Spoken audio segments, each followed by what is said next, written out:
الحمد لله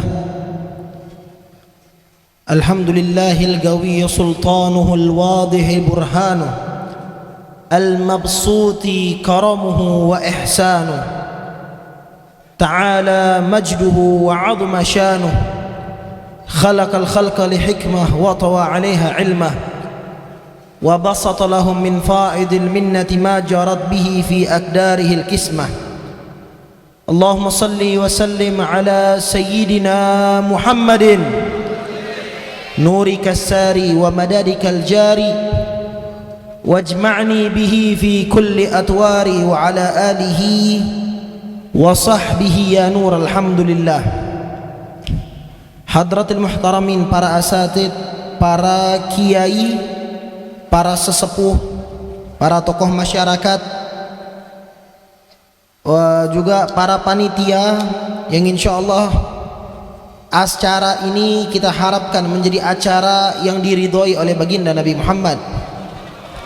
Kita berharap mudah-mudahan duduknya kita di sini membuahkan keridhaan dari Allah. Mudah-mudahan duduknya kita di sini menjadi sebab kita dipandang oleh Allah. Yang sakit disembuhin, yang punya hajat dikabulin, yang punya utang dimudahin, yang belum nikah dapat jodohnya, dan insya Allah yang masih nunggak arisan dilunasin sama Allah. Amin ya rabbal. Alhamdulillah tsumma alhamdulillah. Ini acara dari maghrib ya. Wah, dari habis isya. Semuanya isinya tentang sholawat pujian kepada Nabi Muhammad. Saya ngeliat di live mak-mak sholawat, ini Ustaz Abul juga sholawat, semuanya sholawat. Dan ternyata tadi di dalam juga diceritakan oleh Abah bahwasanya di sini ada maulid, ada yang 12 hari. Wah, juga Ustadz Hidayat, mana orang ada di belakang ya, Ustadz Hidayat buat 40 hari. Wah, kita juga di Kreo ada 40 hari. Kalau mau tahu tuh maulidnya sama ya, maulidnya sama. Kalau nggak dia ulami, syarabut tuhur, simtud duror, dibai, barzanji, syaraful anam atau al-adab, itu aja. Dan itu dikarang bukan tahun ini, bukan 2 tahun yang lalu, puluhan tahun yang lalu. Tapi tahu nggak apa yang uniknya? Nggak pernah bosan gitu ya, nggak pernah bosan sama sekali. Yang dibaca sama, bahkan tahu yang lebih uniknya, kita kagak paham apa yang dibaca ya. Tadi aja saya pembukaan alhamdulillahil qawiyyu sultan al-wadi burhanu, ngangguk-ngangguk aja ya. Bahkan berapa banyak orang Arab kalau misalnya lagi ngomong diaminin. Bahkan Syekh Sudais Imam Mekah ketika lagi diwawancara, nggak taunya ada orang dari daerah Afrika ngaminin amin amin ya, karena kagak tahu apa yang diomongin. Tuh bacaan maulid kita kagak ada yang paham. Kitabnya itu aja. Kita aja kalau dengerin cerita tentang tetangga sekali 2 kali bosan ya, kita ngerasa tuh cerita udah basi. Kita kalau misalnya dengar fulan bin fulan berkali-kali diulang-ulang, ah udah ini mah lagu lama.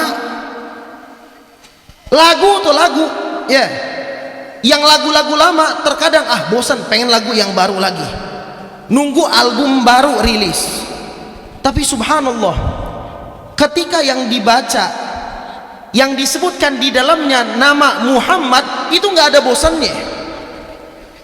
Bahkan Al-Habib Ali bin Muhammad bin Husain Al-Habsyi di dalam kitab maulidnya beliau mengatakan, wala yumallu takraruhu bikathrati tardad. Menyebut nama Nabi Muhammad itu nggak bakal bosan-bosannya walaupun diulang berkali-kali. Kenapa tahu nggak? Karena di dalam diri Nabi Muhammad ada Al-Quran, dan Al-Quran adalah kalamun qadimun la yumallu sama'uhu, sebuah firman Allah yang nggak bakal bosan kita dengarnya walau berkali-kali. Pak, Bu, Quran itu udah 1400 tahun yang lalu, sampai sekarang dibaca berkali-kali. Sampai ibu-ibu kalau ada hataman Quran rebutan ngambil juz 30, nggak ada juz yang lain, itu nggak bosan-bosan ya. Bahkan kita kalau lagi sholat tuh 5 kali Fatihah lagi, Fatihah lagi, Fatihah, kagak bosan-bosan ya. Apalagi surah ini surat favorit, qul huwallahu ahad, qul a'udzu birabbil falaq, qul a'udzu birabbin nas. Itu aja. Kalau imamnya baca Yasin, wah jangan coba-coba dah, hilang jamaahnya ya. Apalagi baca Kahfi, Kita ini orang-orang yang nggak bisa ngikutin jejaknya sahabat di dalam sholat dan ibadah. Pak Bu, bayangin aja, ini kan kalau nggak salah beberapa hari atau beberapa minggu lagi ada gerhana kalau nggak salah. Ya, ada berita bakal terjadi gerhana. Itu cara sholatnya Nabi Muhammad SAW. Sholat gerhana itu ada yang akmal, ada yang tawassut, ada yang paling sempurna, ada yang tengah-tengah, ada yang paling ringkas. Ya, ada sholatnya yang arkhas, yang paling ringkas. Kita bahas yang paling lengkapnya aja. Kan yang namanya sholat gerhana 2 rakaat, tapi setiap rakaat 2 kali Fatihah. Fatihah, ruku, habisnya berdiri lagi baca Fatihah lagi, bukan i'tidal. Jadi 2 kali Fatihah, 2 kali ruku setiap rakaat. Total 4 kali Fatihah, 4 kali surat. Disebutkan di dalam kitab fikih cara yang paling sempurna yang pernah diamalkan sama Nabi. Fatihah pertama surat yang dibaca Al-Baqarah. Fatihah kedua surat yang dibaca adalah Al-Imran. Fatihah ketiga surat yang dibaca An-Nisa. Fatihah keempat surat yang dibaca Al-Maidah. Tahu berapa juz? 6 juz. Coba dipraktekin di Jakarta Utara, di Sunter ini hilang jamaahnya. Kagak ada yang mau lagi di masjid itu. Orang sholat tarawih aja nyari yang paling cepet. Ya, ini antara Ustaz Abul sama Ustaz Hidayat. Kalau Ustaz Abul buat tarawih 8.20, Ustaz Hidayat jam 8, ramein Ustaz Hidayat. Ya, Ustaz Abul hilang jamaahnya. Ini kita ma'asyarul hadirin. Lakin ala kulli hal, kita bahas kembali masalah Al-Quran tadi. Dibaca berkali-kali, diulang-ulang, la yumallu takrar, nggak bakal kita bosan. Dan Nabi Muhammad karena di dalam dirinya ada Al-Quran, sampai disebutkan ketika ditanya bagaimana sih akhlaknya Nabi, bagaimana keseharian Nabi, itu disebutkan kana khuluquhul Quran. Ya, kana khuluquhul Quran. Itu disebutkan akhlaknya Nabi Muhammad, kesehariannya Nabi Muhammad adalah Al-Quran. Jadi kalau misalnya nyebut nama Nabi Muhammad nggak bosan-bosan. Dan setiap kali nyebut orang yang di dalamnya ada Al-Quran, yang di dalamnya ada Nabi Muhammad SAW, nggak bakal bosan. Contohnya kalau kita lihat berapa banyak di tempat-tempat ada bacaan managiban. Di sini ada juga nggak? Managib Syekh Abdul Qadir Jailani. Pak, buku yang dibaca sama, isinya biografi semua. Di situ dibaca, di sono dibaca terus. Ya, dibaca terus. Apalagi saya baru balik dari Kuala Tungkal di Jambi, itu lagi ada namanya musim managiban. Di setiap tempat buat managiban, bahkan bupati sono buat acara managiban juga. Semuanya managiban, nggak bosan-bosan. Wah, juga kalau kita lihat haul, bentar lagi November ada haul di Solo. Haul Habib Ali Al-Habsyi, pengarang kitab Maulid Simduror. Di situ diadain haul, managib yang dibaca sama seperti kadang yang dibaca di Jakarta. Tapi nggak bosan-bosan. Namanya disebut nggak bosan-bosan. Kenapa? Dalam dirinya ada Al-Quran, dalam dirinya ada Nabi Muhammad. Maksud dalam dirinya ada Nabi Muhammad, ada kecintaan kepada Nabi, ada sunnah Nabi, ada peneladanan kepada akhlaknya Rasulullah, dan ada peneladanan kepada isi ayat Al-Quranil Karim. Makanya walaupun dibaca, dipuji berkali-kali, nggak bakal habis-habisnya. Tuh tadi saya baru nyebutin kitab Maulid ada 7. Kalau mau kita pretelin lagi, Habib Umar itu bukan 1, ada 2 kitab. Kalau mau kita cari lagi, ayahnya Habib Umar juga ada, yang biasa dibaca ketika hari ulang tahunnya Darul Mustafa. Wah, juga kalau kita ngelihat Abu Ya Maliki, santri-santri beliau, saya termasuk saya punya guru murid Abu Ya Maliki. Itu di bulan Maulid kadangkala yang dibaca Maulidnya Abu Ya Maliki. Ya, dan ini nggak terlalu dipublish ke orang, tapi santri-santri seringkali baca itu. Tuh berapa banyak udah yang ngarang. Apalagi kalau kita lihat yang biasa dibaca di majlis-majlis emak-emak. Ya Rabbi bil Mustafa. Ini kayak lapar semua nih. Ya Rabbi bil Mustafa waghfir. Ini nggak tahu karena kemalaman apa panitia nggak ngasih kopi, ini pada diam semuanya. Ya, ayo ulang lagi. Ya Rabbi bil Mustafa.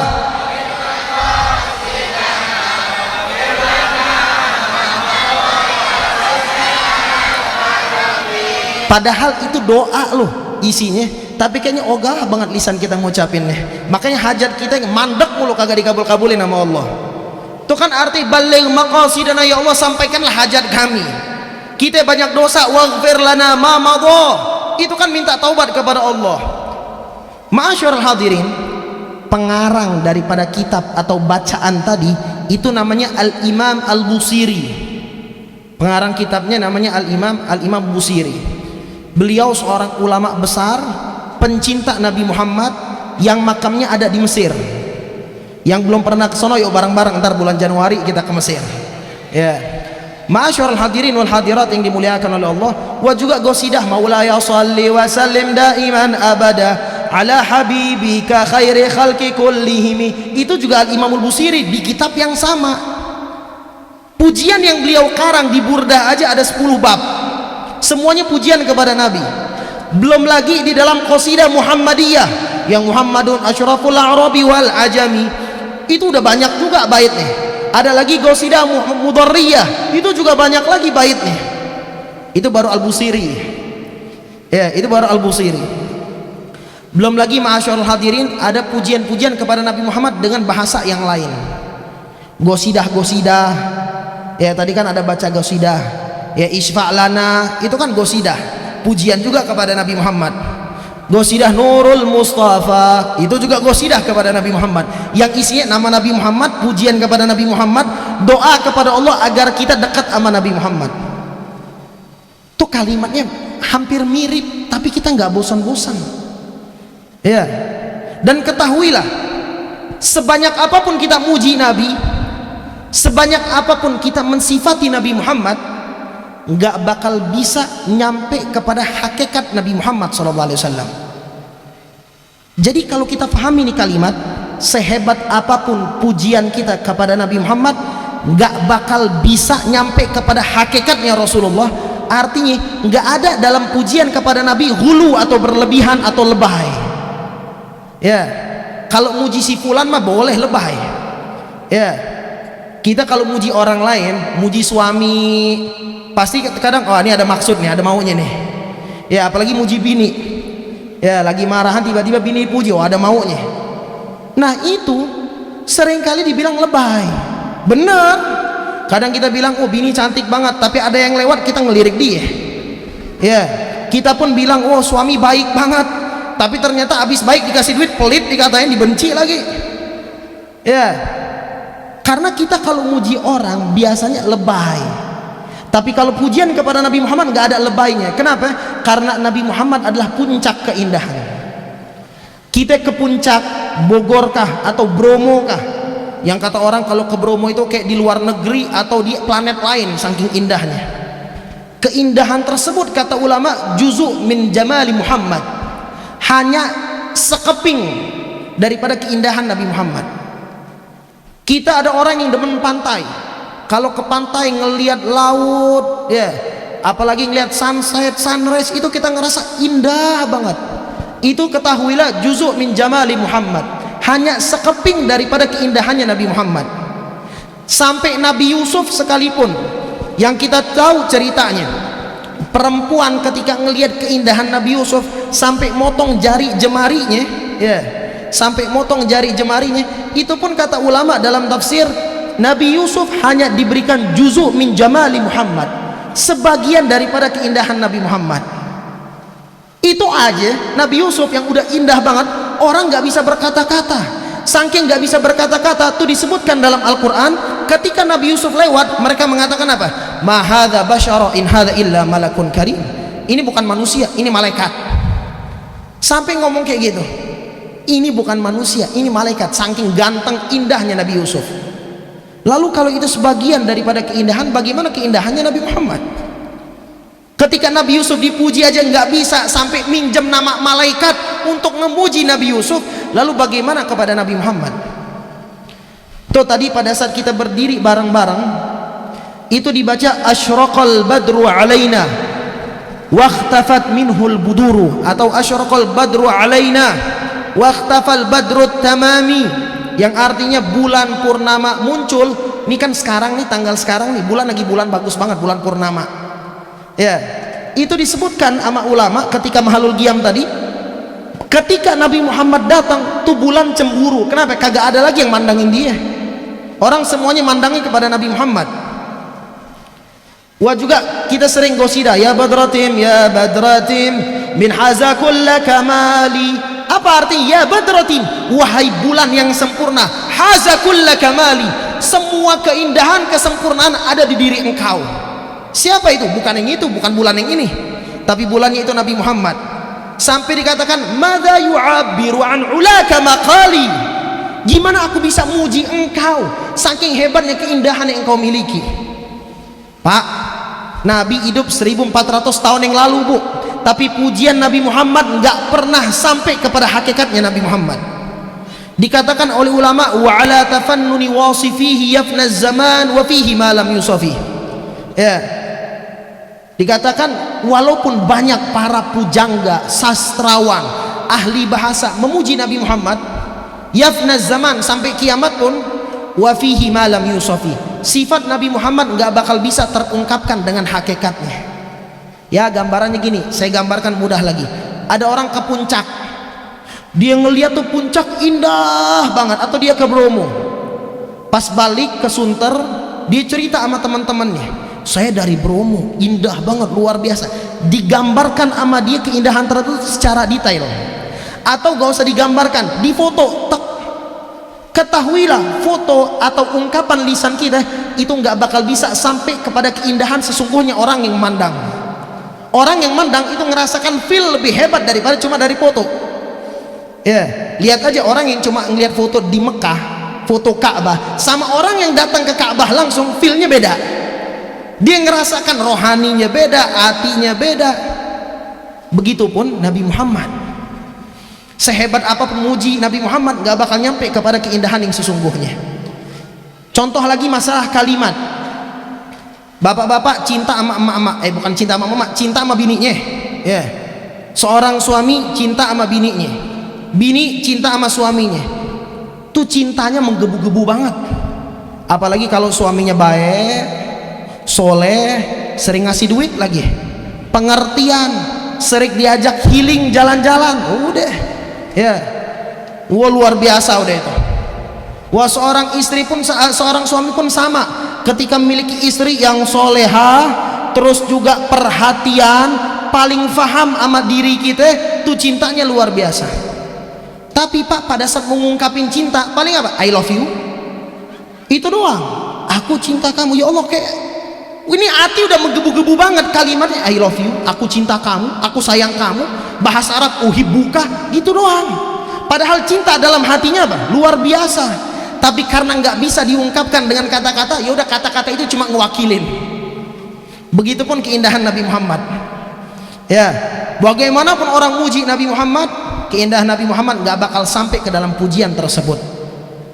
Makanya Pak, Bu, Al-Imam Al-Busiri yang tadi saya jelaskan, pengarang kitab Ya Rabbi bil Mustafa tadi itu, Al-Burdatul Madih, beliau mengatakan di dalam kitabnya, da'mad da'athun nasara fi nabiyihimi wahkum bima syi'ta madhan fihi wahtakimi. Kata beliau, da'mad da'athun nasara, ya, da'mad da'athun nasara fi nabiyihimi, ente mau puji Nabi Muhammad, wahkum bima syi'ta madhan fihi wahtakimi, puji Nabi Muhammad sebanyak apapun, sampai apapun puji. Karena apa? Gak bakal nyampe pujian ente. Lampu merah kita untuk puji Nabi Muhammad cuma satu, jangan sampai nuhanin doang, itu aja. Ya, jangan sampai nuhanin. Kita nggak boleh ngomong Nabi Muhammad Tuhan, wah haram, syirik. Makanya dikatakan da'mad da'athun nasara fi nabihimi. Jangan sampai pujian kita seperti orang Nasrani yang menuhankan nabinya, seperti orang Yahudi yang menuhankan Nabi Uzair. Itu aja. Tapi kalau mau kita bilang Nabi Muhammad matahari, Pak, Bu, ketahuilah pujian seperti ini udah diungkapkan langsung oleh sahabat kepada Nabi Muhammad. Apakah Nabi bilang, oh ente lebay? Enggak. Apakah Nabi ngomong ente berlebihan, ente gulu? Enggak. Didiamin sama Nabi. Ya, tahu siapa? Di antaranya yang muji Nabi Muhammad SAW adalah Abdullah bin Abbas, sepupu Nabi. Wa ayahnya Abbas bin Abdul Muttalib. Sampai dia muji apa tahu? Anta lamma wulidta asyraqatil ard wa dha'at binurikal ufuku. Ya Muhammad tuh ngomongnya langsung depan Nabi, pakai domirnya anta, kamu. Kita kan kalau ngomong ente atau ngomong kamu, orangnya kan di depan. Kalau orangnya bukan di depan, itu kita ngomongnya dia, bukan kamu. Wah ini Abbas bin Abdul Muttalib paman Nabi ngomong apa? Anta, ya Muhammad, engkau. Berarti kan depanan banget. Dia bilang, lamma wulita, ketika engkau lahir wahai Rasulullah, asyraqatil ard, alam semesta ini bercahaya, wadha'at binurikal ufuku, dan dari cahayamu ufuk alam semesta terang benerang. Sampai ngomong kayak gitu. Wah, yang lebih hebat lagi siapa ya? Mujinya adalah Hasan bin Thabit. Tuh Hasan bin Thabit pada saat muji Nabi Muhammad nantang banget. Jadi Nabi lagi datang, sahabat duduk. Tiba-tiba pas Nabi datang, sahabat semuanya berdiri. Kata Nabi Muhammad, jangan ada yang berdiri, duduk kata Rasulullah. Pak, ini tawaduknya Nabi. Ya, ini tawaduknya Nabi, menyuruh sahabat untuk duduk, tidak memuliakannya. Tapi haknya kita, bahkan perintah Allah kepada kita untuk memuliakan Nabi Muhammad. Ya, dan inilah gambaran murid sama guru.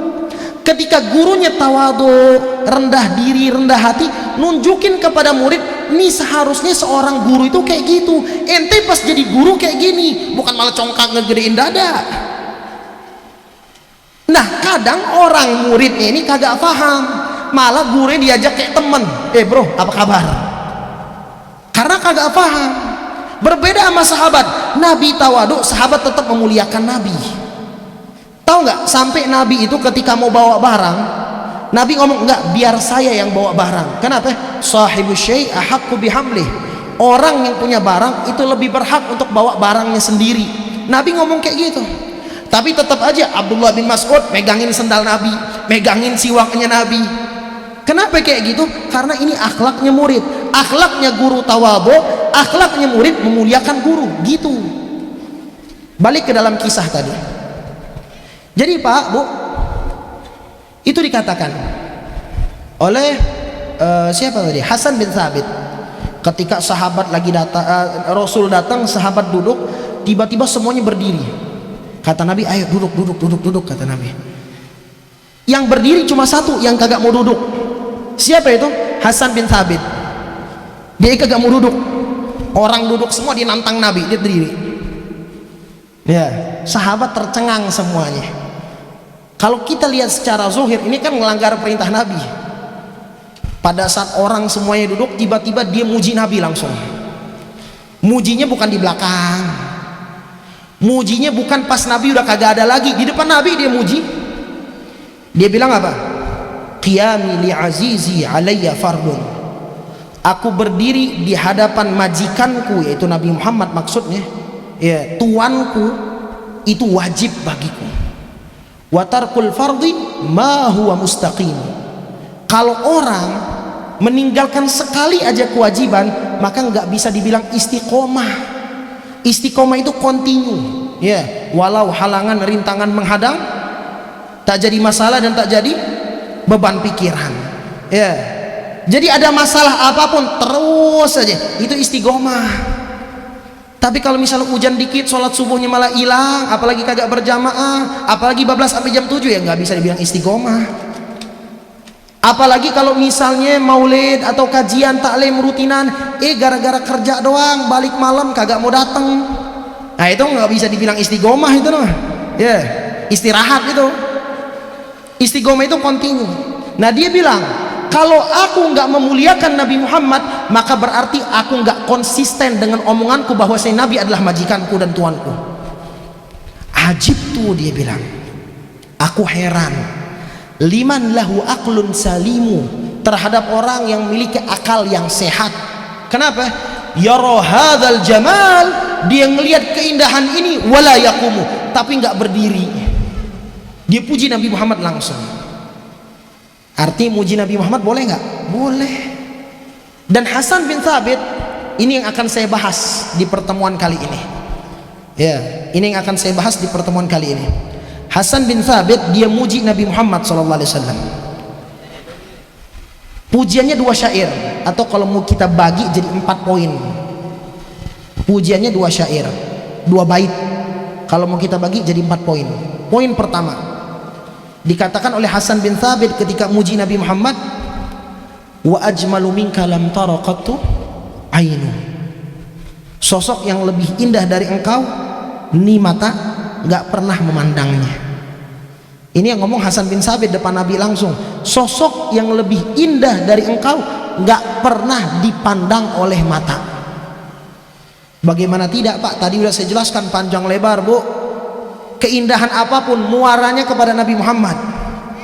Ya, kayak misal ini laut nih. Tuh ada sungai kecil-kecil, itu mah kecil. Ujung-ujungnya pas ketemu laut baru gede. Tuh yang gede itu Nabi, laut nih. Sungainya itu ya keindahan yang lain. Bunga itu keindahan daripada keindahan Nabi Muhammad. Tapi nggak tahu itu bunga asli atau kagak tuh. Ya, oh asli, alhamdulillah. Ya. Takutnya saya bilang bunga keindahan Nabi Muhammad, nggak tahu bunga palsu, ntar dibilang keindahan Nabi palsu juga. Ala kulli hal, ma'asyarul hadirin. Jadi dibilang wa ajmalu minka lam tara qattu ain.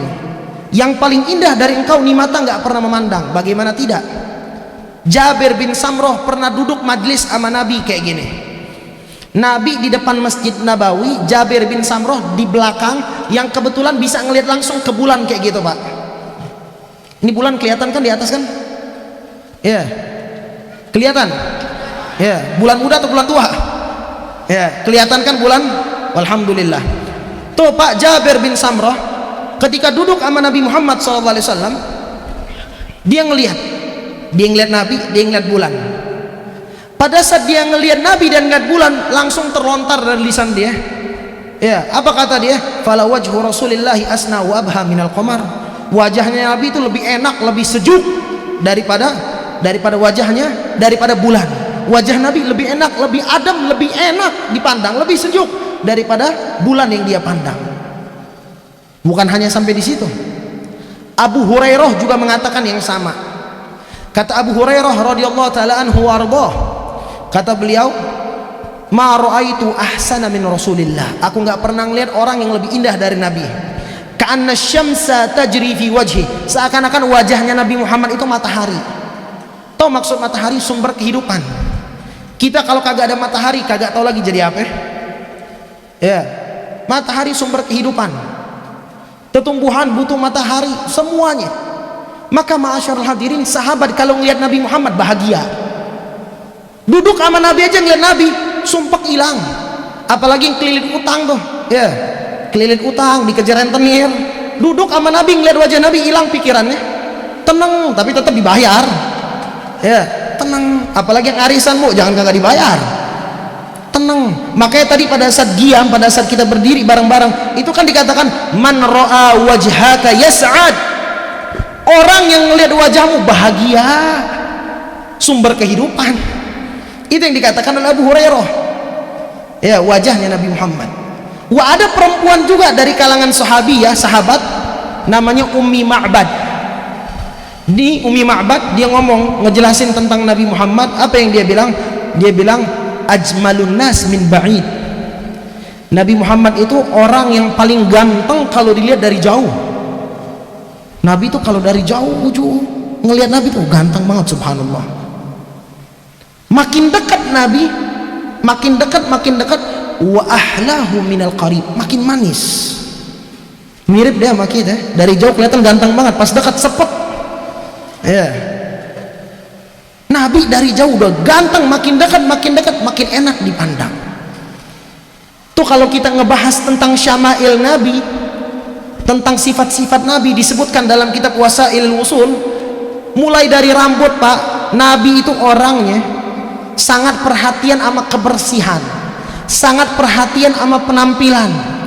Karena Nabi sebagai hamba Allah, dan Nabi berusaha untuk menampilkan yang paling baik di hadapan Allah. Kalau kita kagak menampilkan yang paling baik kepada lawan jenis, ya, makanya salah. Kalau kita udah salah, nggak bakal kelihatan indah sama sekali. Ma'asyarul hadirin, tuh Nabi Muhammad itu paling perhatian sama kebersihan penampilan. Sampai Nabi kalau melakukan perjalanan tuh pasti bawa kotak. Ya, bawa kotak deh, gambarannya kayak gini, bukan tisu. Iya, dimasukin lu tisunya dah. Agak bisa kayaknya. Bawa kotak kayak gini. Isi kotak tersebut apa? Sisir, celak, minyak wangi, minyak rambut. Itu yang dibawa sama Nabi. Nah, makanya emak-emak yang bawa tas yang isinya make up, kalau dia cuma niatnya untuk cantik di hadapan lawan jenis atau cuma fashion show, nggak dapat sunnah. Bapak-bapak yang kalau kerja atau ke pasar bawa sisir di celana belakang tapi niatnya untuk dilihat sama wadon, maka nggak dapat nilai sunnah. Tapi kalau niatkan, oh Nabi perhatian sama penampilan, dia bawa sisir ngikutin Nabi Muhammad, dapat pahala apa bawa sisirnya? Tapi niatnya direalisasikan. Jangan wah niat pas bawa bagus, pas dipakai jelek. Ya, niatnya tetap dijalankan selama dia bawa sisir. Jadi itu bawa make up di tas kita yang takut habis makan gincunya hilang, ya niatin yang baik, niatin yang bagus. Jangan malah pas kesini doang penampilannya bagus tapi depan suami jelek, depan bininya juga bau, ya. Ala kulli hal ma'asyiral hadirin, disebutkan Nabi Muhammad pada saat sisiran, Nabi itu kalau hal yang bagus pasti demen dengan yang kanan. Nabi kalau hal yang bagus pasti demen dengan yang kanan. Masuk masjid kaki kanan, pakai sendal kaki kanan, makan tangan kanan, minum tangan kanan, tidur ngadep kanan. Semuanya Nabi mulai dengan yang kanan. Bahkan ketika bagi makanan nih, misal kayak gini nih, ada halago, ada acara, Nabi akan mulai dengan yang kanan dulu. Walaupun yang di sebelah kiri Nabi Muhammad orang yang mulia. Pernah di sebelah kiri Nabi Muhammad ini Abu Bakar atau Khalid bin Walid. Yang ini sahabat junior, ya baru masuk Islam deh. Tapi karena Nabi demen dengan yang kanan dulu dikasih sama Nabi. Lalu baru Nabi bilang, kalau ente mau ngasih dia duluan nggak apa-apa. Tapi Nabi tetap mulai dengan yang kanan. Nabi dalam riwayat sisir ke kanan. Pada saat Nabi sisiran ke kanan, kan kalau sisiran itu kan ada belahan rambut. Tuh dari belahan rambut ubun-ubun Nabi kelihatan keluar cahaya. Ubun-ubunnya doang loh. Nabi rambutnya pernah panjang. Panjangnya Nabi Muhammad sampai ini nih, apa namanya? Bahu. Ya, sampai bahunya Rasulullah. Standar sampai ya kayak laki-laki biasa. Tengah-tengah itu sampai cuping. Pernah Nabi rambut panjang.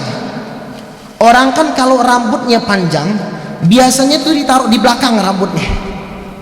Tuh Nabi pada saat naruh rambutnya di belakang keluar cahaya dari pipinya Rasulullah. Kan biasa ketutup sama rambut, pas di belakangin keluar cahaya. Itu Nabi Muhammad. Ya, itu baru masalah apa? Baru masalah rambut. Belum lagi gigi. Abu Hurairah beliau mengatakan giginya Nabi Muhammad tuh tengahnya renggang. Nabi tengahnya renggang. Dan subhanallahnya dari renggangnya Nabi itu keluar cahaya kalau senyum.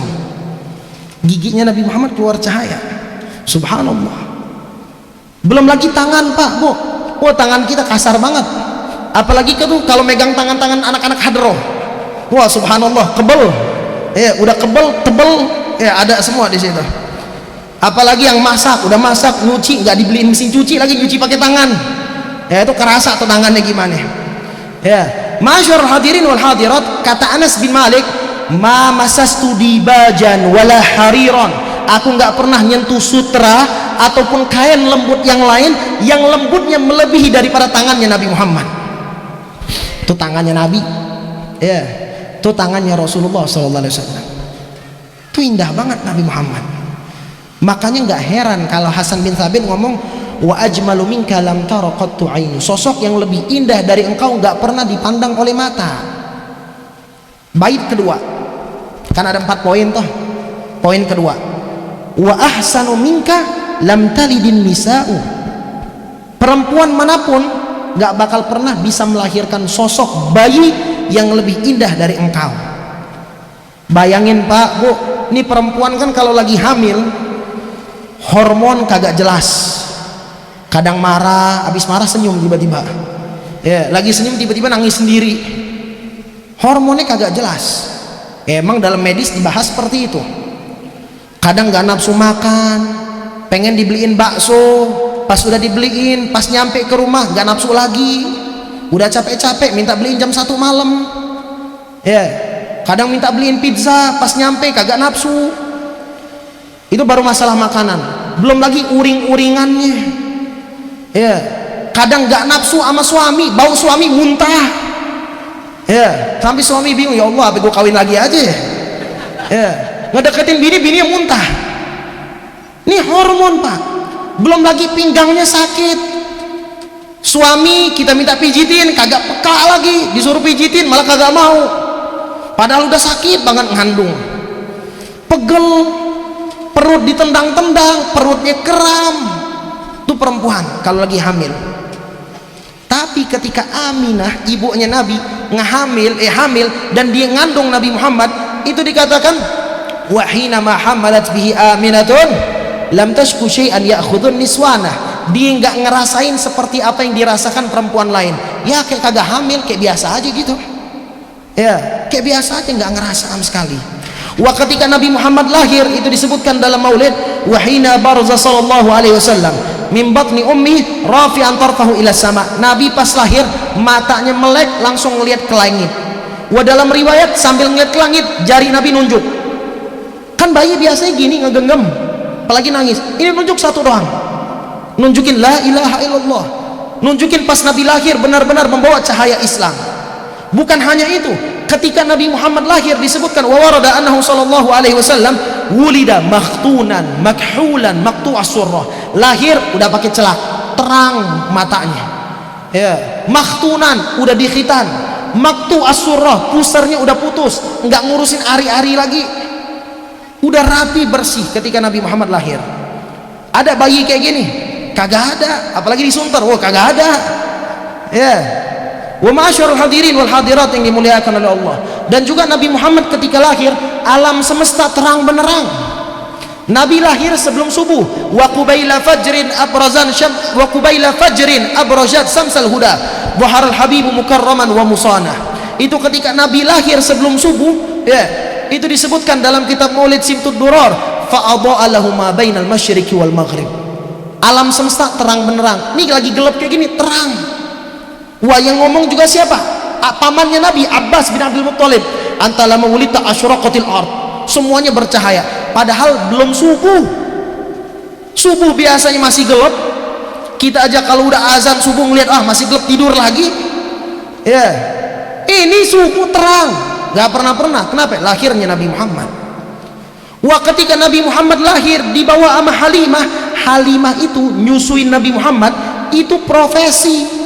Dan dia ketika, ya perempuan kalau nyusuin punya ASI pasti punya anak. Dan karena itu profesi, dia nyusuin bukan anaknya dia doang, tapi anak yang lain juga bersamaan dengan Nabi Muhammad. Anaknya aja, yang namanya kita Pak Bu, pastinya memprioritaskan anak. Kita aja kalau misalnya makan, anak belum makan, ya udah deh, lu aja makan, gue udah kenyang. Padahal tuh perut lapar banget. Tuh anak selesai makan, tuh kita koletin makanannya, baru kita makan. Ya, pasti memprioritaskan anak. Tuh Halimah ketika nyusuin anaknya sendiri aja, anaknya kagak kenyang. Kenapa? Karena dia orang miskin yang tidak tercukupi nutrisinya, maka asinya pun nggak banyak. Asinya nggak berkualitas. Tapi ketika dia ngasuh Nabi Muhammad, tuh hampir 3 bayi Nabi, kalau nggak salah satu lagi Hamzah atau siapa, dan satu lagi anaknya Halimah, semuanya kenyang. 3 bayi disusuin kenyang, plus asinya masih ngeluber. Ada bayi kayak gini? Kagak ada. Yang ada bayi nyusahin, baru lahir minta sesar lagi. Ya, ala kulli hal, ini bercanda biar kagak ngantuk karena kopi belum keluar. Masyarul hadirin wal hadirat yang dimuliakan Allah Subhanahu wa taala. Tuh Nabi Muhammad tuh bayinya juga kayak gitu. Tuh Rasulullah SAW ada bayi kayak gini? Gak ada. Itu poin kedua yang dikatakan oleh Hasan bin Thabit. Poin yang ketiga, kata Hasan bin Thabit, khuliqta mubarra'an min kulli aibin. Ya Muhammad, sesungguhnya engkau diciptakan terbebas dari segala aib. Ya, terbebas dari segala aib, kata Hasan bin Thabit. Nggak ada aib sama sekali. Ka'annaka qad khuliqta kama tasha'u. Seakan-akan engkau diciptakan by request, milih. Ya Allah, saya pengen hidung kayak gini, saya pengen telinganya kayak gini, ya Allah, saya pengen kulit putih, tinggi, bening kayak bihun. Ya, Ya Allah, wow, pengen pokoknya by request. Ini kita Pak, ya kita ini banyak maunya, tapi dapatnya ya udah gini aja, udah terima aja, qanaah. Ya, ini orang zaman sekarang nggak ada nerima-nerimanya mau wajah. Yang hidung kagak mancung dimancungin, dioperasi. Yang telinganya kegedean dikecilin, yang kecil digedein. Ya, yang rahangnya bulat pengen kotak, yang kotak pengen lonjong. Ya, kita ini nggak ada terima-terimanya sama apa yang diberikan oleh Allah. Yang matanya sipit, ya pengen digedein. Ya, yang sipit pengen digedein. Yang bibirnya kecil pengen digedein. Yang gede pengen dikecilin. Dagu juga sama. Ngerasa dagunya kurang lancip, ya dilancipin, karena terkadang panitia ngasih aqua kagak ngasih sedotan. Kalau lancip kan enak. Ya, ma'asyiral hadirin wal hadirat yang dimuliakan oleh Allah, ini kita ini nggak pernah nerima kadang apa yang diberikan oleh Allah Subhanahu wa taala. Maunya banyak. Nabi sempurna totalitas, dan Nabi nggak pernah minta itu. Tapi diberikan semuanya kesempurnaan oleh Allah. Bahkan dikatakan Nabi nggak ada aib. Kalau kita aibnya banyak. Ya. Dan kalau aib yang ada di kita itu terjadi sama Nabi, itu bukan aib. Jadi kemuliaan, jadi keindahan. Pak, Bu, kita nih mungkin di jamaah kita ada yang tidur mungkin. Ya, ada yang tidur mungkin di sebelah kita mungkin ada yang tidur. Apalagi kalau bapak-bapak sholat Jumat terkadang tidur. Pas Allahumma ghfir tuh baru bangun semuanya, alarmnya datang. Ya, Pak, Bu, ketika kita tidur ileran itu malu, bener nggak? Kita ngerasa tuh iler kita, ludah kita bau, malu, menjijikkan. Kalau kita kagak malu, ketiduran lagi duduk kayak gitu tuh, ada iler, ya turun, kita nggak bakal sedot, langsung aja, kenapa? Cuma karena malu, langsung disedot, karena kita malu, ma'asyiral hadirin. Tapi kalau iler tersebut, liur tersebut, ludah tersebut dari mulutnya Nabi Muhammad jadi mulia, bukan aib. Bahkan sahabat rebutan ludahnya Nabi Muhammad. Ya, sahabat rebutan ludahnya Nabi Muhammad. Itu sahabat, ma'asyiral hadirin. Dan ludahnya siapa? Ludah Rasulullah, bukan ludahnya kita. Dan tahu apa kehebatan Nabi Muhammad SAW yang lain? Dari ludahnya Nabi itu bukan cuma ngasih berkah, ngasih kesembuhan. Ada sahabat masih kecil, dia kena penyakit gatal-gatal, bajunya dibuka, diusapkan ludah Nabi Muhammad SAW, sembuh dan tubuhnya wangi luar biasa. Ada sahabat juga kakinya lumpuh, disebutkan dalam kitab Tarikhul Hawadis, diludahin, diusap sama Nabi, sembuh, bisa jalan. Ali bin Abi Thalib matanya pernah sakit, diusap sama Nabi, sembuh. Itu ludahnya siapa? Rasulullah. Jangan coba-coba ludah kita tapi. Ya, tuh lihat, indah banget. Yang bagi kita tuh orang berapa banyak kelahi, gelut, pukul-pukulan gara-gara main ludah-ludahan. Ya, biasa anak-anak kecil tuh kalau diludahin ngamuk nih. Kelahi, tonjok. Kenapa lu tonjokan? Kenapa lu berkelahi? Dia ngudahin saya gara-gara ludah. Tapi sahabat rebutan ludahnya Nabi Muhammad. Ya, aib yang terjadi diri kita kalau Nabi Muhammad mulia. Wa ma'asyiral hadirin, pernah Jabir bin Abdullah Al-Ansari ngundang Nabi Muhammad mau makan. Jadi pada saat perperangan Khandaq, ya pada saat perperangan Khandaq, ma'asyiral hadirin, kebetulan itu kan Khandaq itu ngegali parit. Yang digali bukan parit 1 meter atau setengah meter dalam. Tujuan yang masuk ke parit itu bukan manusia, tapi manusia sekuda-kudanya. Pada saat lagi nunggangin kuda tuh udah masuk bareng-bareng di situ. Artinya kan dalam banget. Yang ngebuat bukan Nabi doang, bareng-bareng sama sahabat. Tapi kelihatan dari wajah Nabi Muhammad capek. Sampai Jabir bin Abdullah Al-Ansari dia balik ke rumah, dia nanya sama bininya, di rumah ada makanan apa? Kata bini, cuma ada dajin sama buhaimah. Ya kalau kita lihat itu cuma kayak gandum sama sisa-sisa kambing muda. Kata suaminya, ya udah buat makanan. Pas dibuat makanan cukup untuk 2 orang. Datang Jabir ke Nabi Muhammad ngomong, ya Rasulullah, bisikin tuh, ya Rasulullah, saya pengen ngundang engkau makan, engkau kelihatan capek, tapi ya Rasulullah tolong ajak 1 orang aja. Ajak 1 orang aja. Nabi ngedengar kayak gini, oke, kata Nabi. Tapi setelah Nabi ngelihat omongan Jabir dan ngedengar omongan Jabir, tuh jamaah di Khandaq yang ada 1000 orang diundang semua sama Nabi. Ya, kata Nabi, ya ma'syarul Khandaq, wahai orang-orang di Khandaq, Jabir ngundang kita makan. Ini Ustadz Abul kalau nyediain makan buat 100 orang yang datang 1000, panas dingin, nggak bisa gosidah tadi, ya, nggak bisa gosidah. Kenapa? Panik. Ini Jabir bin Abdullah Al-Ansari panik. Ya Allah, saya ngundang Nabi sama 1 orang, Nabi ngundang sekampung, di Khandaq 1000 orang dalam riwayat, tapi dia patuh sama Nabi. Kata Nabi, ente balik tuh panci tungkunya jangan dibuka. Balik dia akhirnya sambil nunggu Nabi. Pas Nabi datang tuh panci dibuka, diludahin sama Nabi, diaduk sama Rasulullah. Lalu Nabi ngambil nampan, ditaruh di nampan, dan sahabat masuk per kloter, 5 orang keluar lagi, karena rumah Jabir nggak terlalu gede. Peninggalan rumah Jabir Pak Bu masih ada sampai zaman sekarang. Makanya tadi saya bilang kalau mau pengen lihat, insya Allah tuh bulan Januari kita berangkat bareng-bareng ya. Insya Allah saya punya ada program insya Allah di bulan Januari. Tuh ma'asyarul hadirin, tuh rumahnya Jabir bin Abdullah sampai sekarang masih ada, kecil, di belakang Masjidil Khandaq, kecil rumahnya. Maka masuk per kloter, tapi 1000 orang tuh semuanya kenyang ya, semuanya dapat. Bahkan kata Jabir, Nabi udah makan, aku buka tungku panci, tuh panci nggak berubah sama sekali. Berkat apa? Ludahnya Nabi Muhammad ya. Kita kalau lagi makan diludahin enak ya, lagi makan aja ada rambut orang enak, apalagi ludah. Subhanallah, tuh ludahnya Nabi Muhammad. Itu baru ludah. Yang terakhir ma'asyarul hadirin, keringat. Kita kalau keringetan malu, apalagi pakai baju mentereng kelihatan. Terus kalau keringetan ngecap gitu ada bekasnya, malu. Beda sama keringat Nabi. Ummu Sulaim ibunya Anas bin Malik, ketika Nabi keringetan, tuh keringatnya Nabi diambil sama dia, karena Nabi lagi tiduran pakai spray, itu spraynya basah keringat Nabi, diambil, pas diambil dibuka botol, diperes, dimasukin ke botol. Nabi nanya, kata Nabi, apa yang kau lakukan wahai Ummu Sulaim? Kata Ummu Sulaim, ya Rasulullah, hadhihi barakah li sibyanina, ini keringat engkau kami jadikan berkah buat anak-anak kami. Nabi nggak ngomong bid'ah, enggak ya, dibolehin sama Nabi. Dia ngomong, disebutkan dalam kitab, hadhihi barakah li sibyanina, ini berkah buat anak-anak kami. Dalam riwayat lain kata Ummu Sulaim, ya Rasulullah, ini kami jadikan minyak wangi. Keringat kita boro-boro minyak wangi, keringatan dikit masuk laundry ya, apalagi nggak pakai deodoran. Subhanallah, udah nggak pakai deodoran, pakai kipas ya, semerbak ke kanan ke kiri. Ma'asyarul hadirin wal hadirat yang dimuliakan oleh Allah, itulah sekelumit keindahan Nabi Muhammad.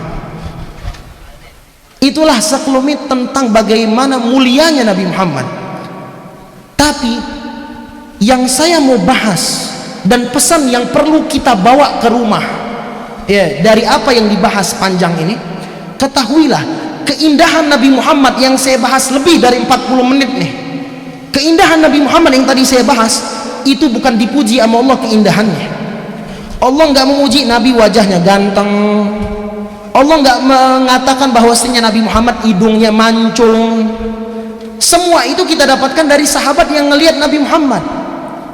Tapi yang dipuji sama Allah dari Nabi Muhammad dalam Al-Quran, wa innaka la'ala khuluqin azim, ya Muhammad, sungguh engkau sosok yang memiliki akhlak mulia. Artinya Pak, kalau kita tarik pemahaman kita, seganteng-ganteng orang kalau kagak ada akhlak percuma. Seindah-indah orang kalau akhlaknya bobrok kagak enak dilihat. Berapa banyak bapak-bapak yang balik kerja jam 6 sore tapi rela mundur balik jam 10. Kenapa? Dia nggak demen, nggak enak, nggak nyaman di rumah. Bininya kagak ada akhlak. Bukan rumahku surgaku, rumahku nerakaku. Dan berapa banyak ibu-ibu itu lebih demen bapak atau suaminya itu kerja keluar kota dinas seminggu, sebulan, yang penting duit ditransfer ya, mau lu keluar kota seminggu 2 minggu nggak apa-apa, tapi kalau dia balik nggak nyaman. Kenapa? Suaminya kagak ada akhlak. Maka ini yang dikatakan sama Nabi, sejelek-jelek orang kata Nabi, yang kalau keluarganya lagi ngumpul dia datang diam semua ketakutan. Kenapa? Nggak ada akhlak. Jadi kalau mau kita ganteng, mau cantik, mau enak dipandang, kalau kagak ada akhlak, duduk sama dia kagak enak, nggak enak sama sekali. Jadi Pak Bu, yang perlu kita permak bukan ini. Nabi udah indah seindah-indah mungkin, tapi yang dipuji sama Allah Yang disinggung sama Allah keindahan ini, bukan keindahan ini.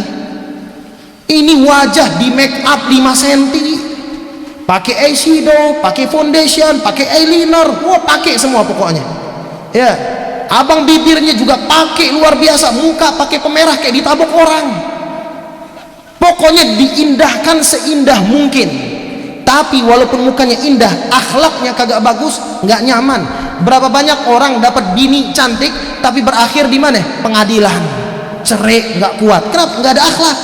Tapi walaupun kalau orangnya biasa aja, standar, normal, tapi akhlaknya bagus, duduk sama dia nyaman. Makanya Nabi ketika nyuruh menikah, apa kata Nabi? Bukan cari yang cantik, bukan cari yang yang cari banyak duit, bukan yang jabatannya tinggi, bukan yang punya nasab, tapi Nabi ngomong carilah akhlaknya, agamanya, karena agama itu akhlak. Inna din khuluq, kata Nabi Muhammad. Carilah akhlak. Kenapa? Ente dapat akhlaknya bagus, ente beruntung. Fadfar, kata Nabi.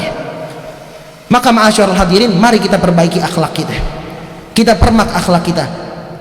Kalimat yang terakhir yang akan saya bawakan, Al-Habib Muhammad bin Abdullah Al-Haddar dalam kitab Ajalatus Sibak, beliau mengatakan manusia itu hakikatnya punya 2 wajah. Wajah ini zohir yang kita saling melihat satu sama lain, yang satu lagi adalah wajah batin yang di dalam. Dan beliau menjelaskan hadis Nabi Muhammad, 2 hadis. Kata beliau, kalau ada orang Allah berikan keindahan wajah, tapi keindahan dalamnya nggak dia perbaiki, percuma dia akan dilahap oleh api neraka. Dan juga Nabi pernah mengatakan, ketika ada sahabat perempuan cantik, soleha, sampai kata sahabat solehanya itu apa? Malam bangun malam, siang puasa. Ya, nggak ada yang kita kayak gini. Ya, bangun malam, bangun, siang puasa. Tapi dia punya akhlak yang jelek. Apa akhlaknya? Mulutnya kagak bisa dijaga, sering ngeganggu tetangga, sering ngegibahin tetangga, buat grup WhatsApp untuk ngegibahin tetangga doang. Ya, ngegibahin tetangga. Udah ada grup RT, buat grup lagi, grup di dalam grup RT, buat apa? Gibah. Ya, ketahuilah ma'asyarul hadirin, ini kata Nabi Muhammad SAW, ketika ada sahabat muji perempuan soleha ini, cantik, soleha, ahli ibadah, tapi mulutnya kagak bagus kepada tetangga, apa kata Nabi? La khaira fiha. Tuh perempuan bukan kriteria yang bagus, dia masuk neraka, kata Rasulullah. Maka kita berharap kepada Allah, mudah-mudahan yang cantik diberikan keindahan akhlak oleh Allah, yang ganteng juga sama diberikan keindahan akhlak oleh Allah Subhanahu wa taala. Dan kita berharap insya Allah kita bisa meneladani akhlaknya Nabi Muhammad, bisa mengikuti sunnah-sunnah Nabi Muhammad. Dan kita berharap tidaklah kita keluar dari tempat ini kecuali kita mendapatkan rahmat Allah, taubat kita diterima oleh Allah, dan insya Allah kelak kita akan dikumpulkan bersama baginda Nabi besar Muhammad sallallahu alaihi wa alihi wasallam. Mari kita tutup dengan doa. Allahumma jajamana hadha jaman marhuma wa tafarruqana min ba'dihi tafarruqan ma'suma wa la taj'al fina wa la minna wa la ma'ana shaqiyyan wa la mahruma. Allahumma la tada' fi majlisina hadha dhanban illa ghafartah wa la hamman illa farajtah wa la maridan illa shafaitah wa la daynan illa qadaitaha wa yassartaha bi rahmatika ya arhamar rahimin. Rabbana atina fid dunya hasanah wa fil akhirati hasanah wa qina adzaban nar. وصلى الله على سيدنا محمد وعلى آله وصحبه وسلم والحمد لله رب العالمين والسلام عليكم ورحمة الله وبركاته.